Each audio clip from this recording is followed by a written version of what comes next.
Стрельба из лука – это популярный вид спорта и доступное хобби. В этом году его стали осваивать жители Ленского района. Здесь уже прошли первые в Якутии соревнования по 3D-стрельбе. С подробностями Марина Крутихина. Зоркий глаз и твердая рука. Преемники Робин Гуда оттачивают свое мастерство в обычном спортивном зале. На первый взгляд все просто. Берешь лук, стрелу, натягиваешь тетиву и стреляешь в мишень. Но на деле все гораздо сложнее.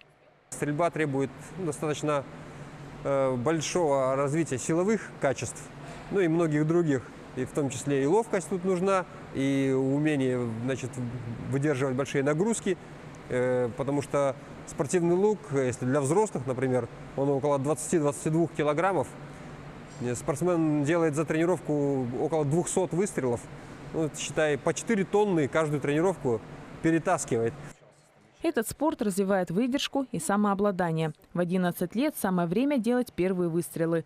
Но начать никогда не поздно. Руслану Лаврентьеву 44 года. Заниматься стрельбой начал 1,5 года назад и уже добился больших результатов. Сегодня он кандидат в мастера спорта.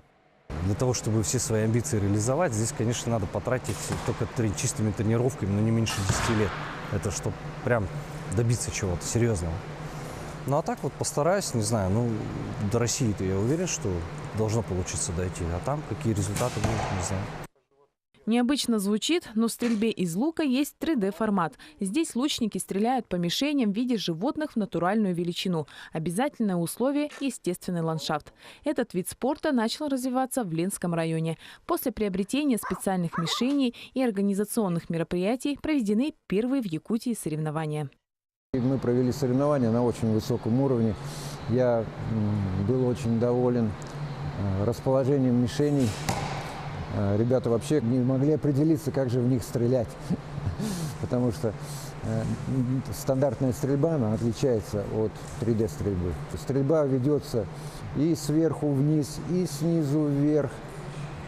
С использованием различных препятствий, и засидки, с вышки. Первый турнир современных Робин Гудов прошел успешно. Азарт охотника и желание достать мишень захватили всех участников соревнований. Но победитель всегда один. Абсолютным чемпионом стал Руслан Лаврентьев. Остальные стрелки тоже довольны. Попробовали себя в новом виде. Если и вам захотелось стать настоящим лучником, смело начинайте. Возраст не играет никакой роли. Пусть вы не станете титулованным спортсменом, зато как минимум овладеете эффектным и красивым видом спорта. Марина Крутихина, Олег Соснин, телеканал «Алмазный край».